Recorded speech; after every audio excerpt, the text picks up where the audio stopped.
You ask Tiger to solve.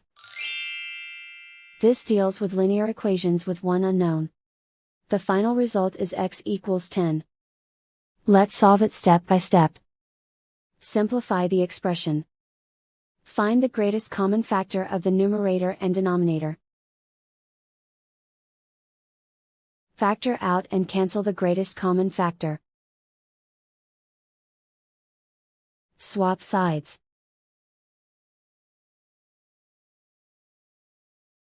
Isolate the x. Multiply both sides by 15. Group like terms. Multiply the coefficients. Simplify the fraction. Multiply the fractions. Simplify the arithmetic. And so the final result is x equals 10.